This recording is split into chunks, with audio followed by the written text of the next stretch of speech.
Welcome back, Visionaries. Today I'm going to be talking about 3 books that I've recently read that I highly recommend everybody as well. These 2 books will change your perspective on things, maybe be humankind or the environment we live in or certain professions, and will also maybe even change your life even, because again, these are very inspiring books, very awe-inspiring books, and I think they'll have an impact on your life. So let's start with the first book, Humankind. This is a very interesting book. The book follows a debate between 2 philosophers. One is Thomas Hobbes and the other is Rousseau. Now, Thomas Hobbes believed that all humans are innately evil. So when they are pushed to the limits, they'll show off their real side, the real thing about humanity, and that is that they are all evil. And you can see this in multiple stories where maybe take Lord of the Flies, for example, where by the end of the book, when they are being pushed to the limit, they do all sorts of terrible stuff to each other, like attacking each other or hurting each other and all that. And it didn't end in a very happy note either. Whereas Rousseau, on the other hand, argues that all humans are innately good, they are not evil. And that's what the main conflict and the main argument of this book really is. And that's a really interesting argument to talk about in the entire book. So what the author does is that he takes multiple different events that happened in history and talks about them and presents his point of view. Of course, he does believe that all humans are innately good to a large extent. Of course, he doesn't completely agree with that. I don't believe he completely agrees with that. There's still a small extent in which he's saying, there's still a tiny extent in which he's saying that there is some evil in people. So that's how I perceived it. So let's start with the first chapter. In the first chapter, he talked about Tonga boys. What is that all about? Well, it's simple. Very long ago, there's this island called Tonga, and there were a few boys who came out from that island who decided to steal a boat and go off somewhere.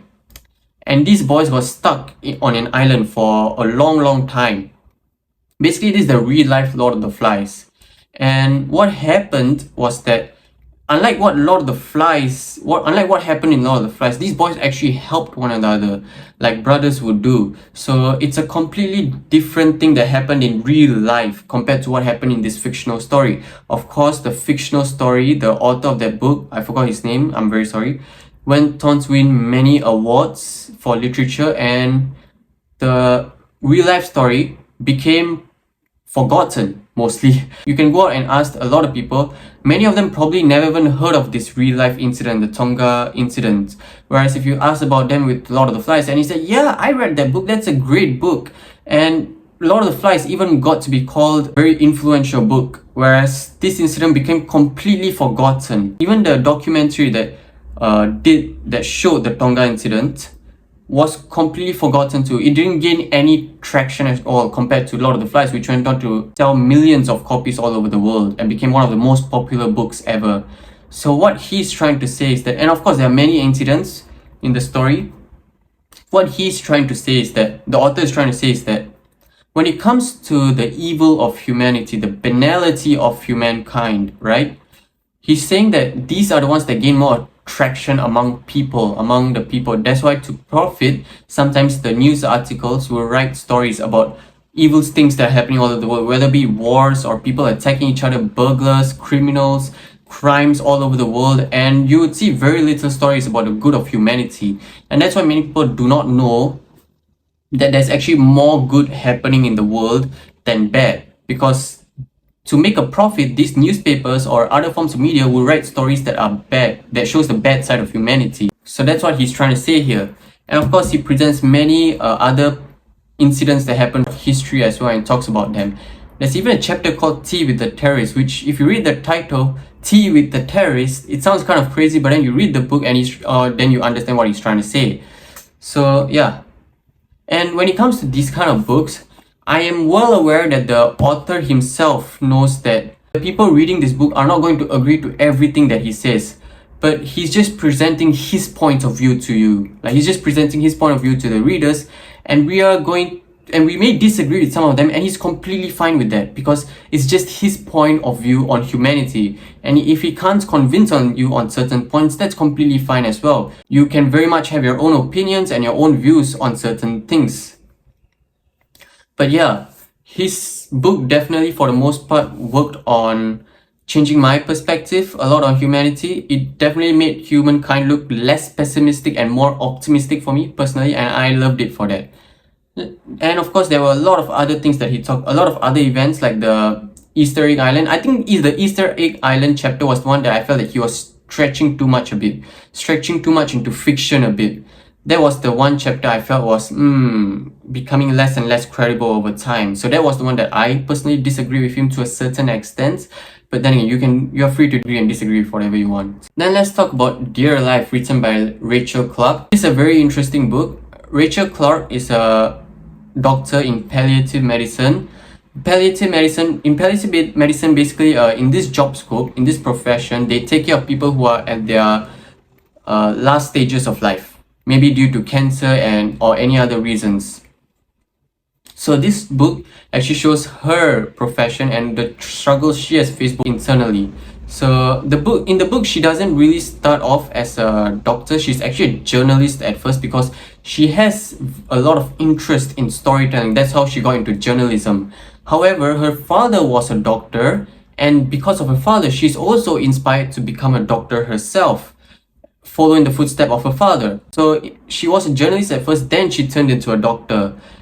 And throughout her life, she actually sees a lot of patients, not just patients who are very old, like very old people who are at the end of their lives, even very young people, like less than 20-year-old people who are at the end of their lives because cancer got to them, and that's very unlucky. And she's trying to say many different themes here. The first very important thing that I thought that really impacted me was if someone comes down with cancer and are at their last days of life, right? They have two options. Firstly, either they give up on their life, or second, the doctors can prolong their life. But when they prolong their life, they have to have these tubes inside of them, or have to be bedridden or become a cripple or disabled and things like that. It comes with a long-term disadvantage, and so they are forced to make these decisions, and they have to ask the patients as well. And the patients are also forced to make decisions. Sometimes the patients would want to prolong his life, and sometimes they wouldn't want to prolong their lives. They wouldn't want to prolong their life because they don't want people to remember them that way. And living the way that you live after you prolong your life can be really painful for people. So they want people to remember them as just who they are and just end their lives. Whereas some people, maybe because he's the breadwinner of the family and now he's come down with cancer, he's at the final days of his life and he wants to go back to work because he needs to support his family.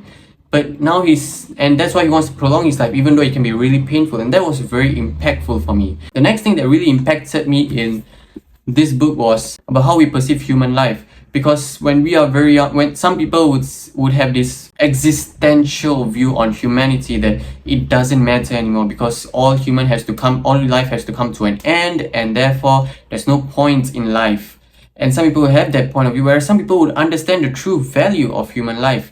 And that's a very interesting thing to talk about. And something else that I found really interesting is that when we are very young, we don't really appreciate life that much because we think that we have a lot of time left. But when we come to that point where we actually are in the hospital, then we start to show more compassion and want to connect with people more. That's when we show our more human side, showing love and solace and all that. And that's when we really show the humanity of ourselves. So Rachel Clarke is saying that in her life, working in palliative medicine, that's where she has seen the most humanity in people. And that's a very interesting viewpoint, and I thought that was a really interesting. There were a lot of other points brought in this book that I thought was very interesting. Definitely go read it, it's very interesting. And last but not least, I want to talk about The Courage to Be Happy. Now this book is a sequel to another book called The Courage to Be Disliked. I won't be talking about that book here, but I will be talking about this one. So I don't really think you need to read Courage to Be Disliked to understand what's happening in this book. I think they really fill out that information really well here. So this book is a conversation between a youth who happens to be a teacher as well as a philosopher. Now the youth used to be somebody who respect the ideals of Adler. Adler is this psychologist who's also a philosopher and brought up many points in the 19th century. And this philosopher really believes in Adler. So, and this teacher many years later comes back to confront with this philosopher, saying that Adler's teachings are completely useless for him, and he wants to talk about it. And that's when they have this argument with each other. Actually, not exactly argument, I would say a conversation.